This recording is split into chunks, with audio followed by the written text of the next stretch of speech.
Bienvenue sur Femmes Ambitieuses, le premier podcast sur le leadership pensé par une femme et pour les femmes. Je suis Jenny Chamas, chef d'entreprise et master coach certifiée.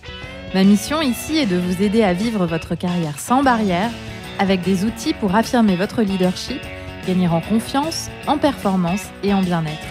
Pas à pas, nous contribuons, vous et moi, à un monde de l'entreprise et une société plus paritaire. Vous écoutez l'épisode 283 et aujourd'hui, je vous explique pourquoi j'arrête le podcast Femmes Ambitieuses. Et avant de s'attaquer à l'épisode du jour, j'ai un message à vous faire passer. Bonjour mes chers leaders. Ceci est le tout dernier épisode de Femmes Ambitieuses et aujourd'hui, je vous raconte pourquoi. Cela fait maintenant 6 ans que chaque semaine, je crée un lien avec vous autour du coaching et du leadership sur le podcast Femmes Ambitieuses. Quand j'ai choisi ce nom de podcast, il avait un sens pour moi.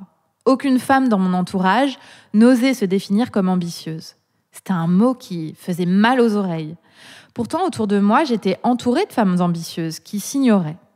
Tant de leaders qui ne se sentaient pas légitimes à employer le terme de leader, ni le terme d'ambition, parce que ça ne correspondait pas à l'image qu'elles se faisaient d'elles-mêmes et parce qu'elles craignaient qu'on les trouve arrogantes. Pourtant, moi, je l'aimais bien, ce terme d'ambition. À l'époque, ça avait du sens pour moi de paver la voie, d'éclairer sur ce thème et d'aider les femmes à s'approprier l'ambition. Ma mission était de les aider à s'assumer et à avoir de l'impact en tant que leader. Et puis, en 6 ans, le changement de nos sociétés s'est accéléré. Et 6 ans après, l'ambition des femmes ne titille plus autant.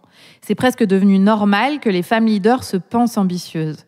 Preuve en est le nombre de podcasts qui se sont lancés sur le sujet, d'articles de presse, de programmes d'accompagnement pour les femmes leaders.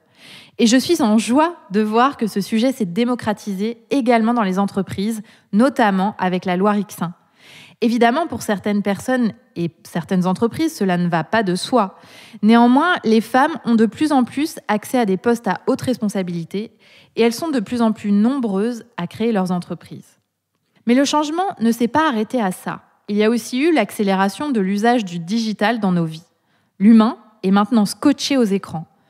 Il y a eu le Covid et les divers confinements qui ont rendu les liens entre humains plus difficiles, l'accélération du réchauffement climatique, les guerres qui ont éclaté à différents endroits de la planète, la société qui s'est fortement polarisée, en témoignent les dernières élections en France. Et tout cela a amené plus de débordements chez les femmes leaders, plus de souffrance et d'anxiété, en parallèle de plus de responsabilités et plus d'impact en entreprise. En 6 ans aussi, j'ai changé. Depuis que j'ai lancé Coach Happy, je me suis énormément appuyée sur mon image pour véhiculer mes convictions, mon expertise de leader et de master coach. Et franchement, ça a été puissant. Mais aujourd'hui, 6 ans après, j'arrive aux limites de ce système. D'une part, j'ai parfois le sentiment d'être schizophrène. Alors qu'Alice Gritam, qui pilote Instagram chez Coach Happy, poste une vidéo dans laquelle j'enseigne un outil de coaching auquel je crois profondément et que j'applique dans ma vie et en entreprise, moi, au moment même où elle poste, je peux être en train de vivre carrément autre chose à ce moment précis. Par exemple, un grand moment d'anxiété ou de tristesse. Parce que la vraie vie, c'est le 50-50 des émotions, du positif et du négatif. Et évidemment, je ne suis pas épargnée. Dans ces cas-là, quand je constate un écart entre ce qui vient d'être posté et ce que je vis à l'instant T, eh bien, j'ai le sentiment de manquer d'honnêteté. Et j'en suis arrivée à me sentir gênée d'être la seule et principale figure, car je pense que vous ne voyez qu'une partie de ma réalité et que cette image non souhaitée de gourou ne fait pas de bien à la société. Je sais à quel point les réseaux sociaux appuient sur le biais négatif de notre cerveau et comment on peut facilement tomber dans la comparaison-dépréciation. Je ne souhaite pas en être à l'origine. Mais d'un autre côté, je ne tiens pas non plus à partager ma vie privée et toutes mes émotions négatives sous prétexte qu'il faudrait tout vous raconter, sauf quand je le décide. Mais moi, je ne souhaite pas en faire étalage. Je veux préserver mon jardin secret. Aussi, en 6 ans, mon équipe s'est agrandie et nous nous appuyons aujourd'hui sur la somme des idées de chacune des membres de Coach Happy. Je ne suis plus la seule voix, même si la plupart du temps, vous ne voyez que moi. Ça ne me correspond plus vraiment d'être constamment en avant. Je crois profondément à la puissance de l'intelligence collective, notamment pour le leadership. Et en entreprise, je veux montrer comment c'est possible. La réussite ne tient pas à un individu, mais vraiment à un groupe. Et c'est en tout cas le cas pour Coach Happy. Et c'est aussi ce qu'on enseigne aux leaders qu'on accompagne. D'autre part, mes pratiques ont beaucoup évolué en 6 ans. Je suis devenue master coach. J'ai obtenu un diplôme de Deep Dive Coaching, qui est un coaching plus connecté aux émotions et à l'intuition. J'ai été également certifiée en Feminist Coaching. Je me suis formée à des techniques intuitives telles que le Controlled Remote Viewing. Je suis devenue professeure de yoga, que je pratiquais déjà depuis 20 ans. J'ai suivi un cycle de méditation de pleine conscience et je médite tous les jours. J'ai aussi grandement développé ma connexion au subtil, à l'invisible, à la nature et finalement à la part spirituelle de moi. Et je crois que ça fait de moi une meilleure leader. Mais parce qu'on a l'habitude de mettre des gens dans des cases dans notre société, je me suis bridée. J'ai effleuré ces sujets sur le podcast sans vraiment en partager la puissance et la transformation que cela apporte.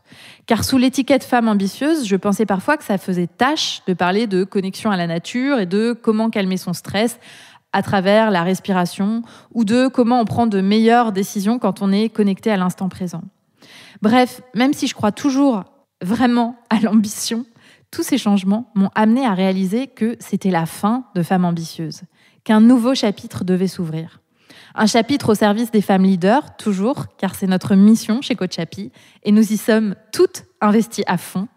Un chapitre qui prend en compte ces nouveaux enjeux sociétaux, un chapitre qui est aligné à là où j'en suis dans ma vie en tant que chef d'entreprise, un chapitre qui prend en compte là où on est chaque femme de mon équipe, un chapitre qui vient du cœur, un chapitre qui met l'humain au centre de tout. En mai dernier, alors que je méditais en silence, assise sur mon coussin dans mon studio, m'est apparue une image, celle de la nouvelle jaquette de podcast avec son nom. Pourtant, je ne demandais rien. Je vivais juste un instant de pleine présence, d'intimité avec moi-même. Mais cette image s'est présentée à moi et elle m'a bouleversée. Et c'est ainsi que tout s'est enchaîné. J'en ai parlé à l'équipe, elles ont adoré. Alice Gouget a créé la vignette.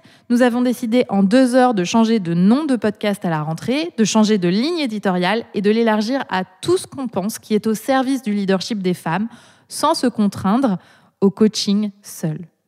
C'était tellement évident que ce changement s'est fait de façon extrêmement fluide. Et c'est ainsi qu'est né Sensé. Sensé, c'est un podcast au service d'un leadership qui a du sens. Sensé, c'est un podcast au service des individus, du collectif, et créé par plusieurs individus et un collectif. Sensé, c'est un podcast pour un leadership qui vient du cœur. C'est un podcast au service d'un leadership qui met l'humain au cœur des décisions. Sensé est un podcast qui promeut le moins, mais le mieux. C'est un podcast qui préserve l'écologie intérieure des leaders, qui les aide à baisser leur niveau de stress, à calmer leur système nerveux et leur donne des outils pour se sentir bien et créer un terreau fertile de leadership. Sensé, c'est un podcast pour les femmes leaders qui veulent avoir un impact positif dans leur fonction, dans leur vie et dans le monde. Sensé, c'est moi, c'est Alice, c'est Virginie, c'est Marion, c'est Alice, c'est nous, c'est Coach Happy, c'est vous toutes. Sensé s'affranchit des normes établies enfermantes, du patriarcat et du capitalisme pour proposer des outils, des idées, de l'amour à toutes les femmes leaders qui en ont envie et qui ont envie de se développer, de vivre pleinement leur mission, leur désir profond et de se mettre en action au service de ce qu'elles croient. Sensé est au service d'une société plus unie, plus inclusive, plus positive et aussi moins violente. Et c'est avec beaucoup d'émotion et de gratitude que je clôt le chapitre Femmes ambitieuses. Merci pour votre soutien, pour vos témoignages, pour vos messages d'amour. Il est maintenant temps d'ouvrir un nouveau chapitre avec vous, celui de Sensé. Alors je vous donne rendez-vous mardi prochain sur Sensé. Restez abonnés au podcast, le changement est automatique et vous recevrez le premier épisode dès mardi prochain. Et si vous croyez à notre message, diffusez-le largement auprès des femmes que vous aimez. On a vraiment besoin de vous pour avoir le plus d'impact positif possible. Merci. L'épisode vous a plu ? Pour me soutenir, parlez-en autour de vous et laissez un avis 5 étoiles. Sachez que nous proposons plusieurs formations avec différents formats à destination des particuliers comme des entreprises. Retrouvez toutes les informations sur notre site jennychamas.com ou venez discuter avec nous sur Instagram et LinkedIn. Et rendez-vous la semaine prochaine pour le tout premier épisode de Sensé.